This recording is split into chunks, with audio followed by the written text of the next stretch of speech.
Aqui é o Consim, Construção Imperial, primeiro canal de notícias com visão monarquista do Brasil. E a notícia que eu trago hoje é: aprendizado melhorou no primeiro mês de proibição de celular, de secretário de Educação de São Paulo. Aqui a gente tem uma matéria um pouco polêmica, porque dividiu opiniões, não só no estado de São Paulo, mas no Brasil inteiro, porque no ano passado, né, o governo federal tinha proibido, né, o uso de celulares nas escolas, né, por parte dos alunos, para que voltasse a ser a educação que era antes, sem celulares. Existiam algumas pessoas que eram contra, outros a favor. Eu, particularmente, não tenho uma opinião sobre isso, mas eu acho legal a gente colocar aqui os prós e contras, né? Como a favor dessa medida, né, a gente tem que os alunos eles estavam se dispersando muito na escola, que é o que está dizendo aqui. O uso de celular estava dispersando muito os alunos na sala de aula e no recreio, né, dispersando em questão de não estarem prestando atenção para ficar ouvindo música, ficar no WhatsApp, ficar mandando mensagem, ficar vendo TikTok. No horário do recreio, as crianças estavam mais conversando no WhatsApp entre si, ao invés de se relacionar face a face, o que estava prejudicando o desenvolvimento social das crianças. Isso foi o que alguns professores disseram. Então, vendo por esse lado, estava vendo um prejuízo na educação desses jovens que não tinham o cérebro formado comparado com o adulto. Mas temos um outro ponto de vista de que o uso de celulares acabou trazendo uma liberdade para os alunos poderem filmar o que acontecia em sala de aula. Assim, eles não ficavam refém do que os professores falavam, mas eles podiam contrapor o professor com fatos, fazendo pesquisas, ou filmando a aula e mandando para os pais.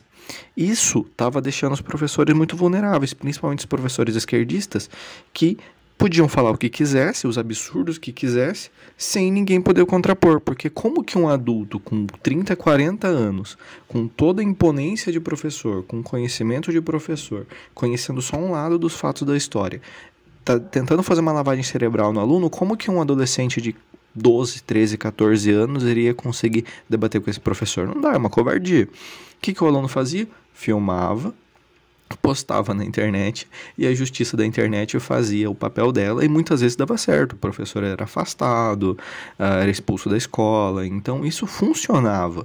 Então a gente tem ali dois pontos de vista muito extremos.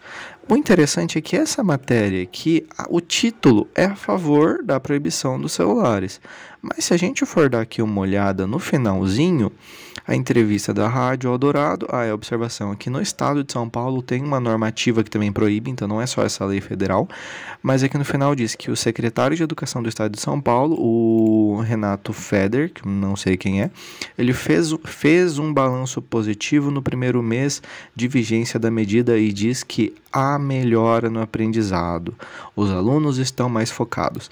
Tá, mas qual que é o dado que ele usou? Qual que é o número que ele fez? Qual foi essa pesquisa? Em quantas escolas ele fez essa pesquisa? Foi no estado inteiro? Foi só na capital? Ou ele só ouviu os professores falar? Porque acaba virando uma pesquisa, uma boca de urna. Vira uma boca de urna que não traz fatos concretos, não traz números. Então, eu acho que os alunos estão mais focados. Eu percebi que houve uma melhora na vigência da medida. Viu, isso daí não é fato. Se ele pegar e falar assim, não, os alunos melhoraram em X%, houve uma melhora no aprendizado de tantos por cento, a pontuação dos alunos melhorou X%. Existem métricas para isso, coisa que ele não trouxe. Mas enfim, no geral, eu sou um pouco aqui, um pouco ali, porque eu concordo que os celulares estavam atrapalhando o desenvolvimento dos alunos, mas ao mesmo tempo eu acredito que poderia haver um meio tempo de conseguir expor o que os professores estavam ensinando para que não pudessem fazer uma lavagem cerebral na cabeça dos alunos.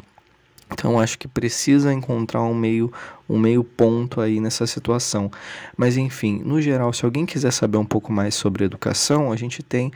eu aprendi muita educação com o Pierre Luigi, que foi praticamente o nosso bastião da educação aqui no Brasil, que ensinou muita gente a aprender aqui no Brasil. Ele tem vários livros, tem palestras no YouTube, eu acho de muita valia esse assunto.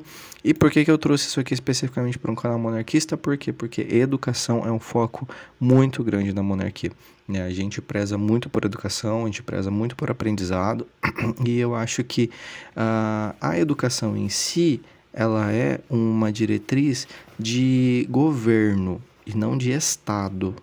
No quesito que, em um país monarquista, não é a família real que iria determinar quantas escolas iriam ser abertas, se iriam ser públicas, se iriam ser privadas, como que isso aconteceria. Isso não é papel da monarquia em si, porque isso são determinações de governo. Então, o governo brasileiro é que cuidaria dessa parte.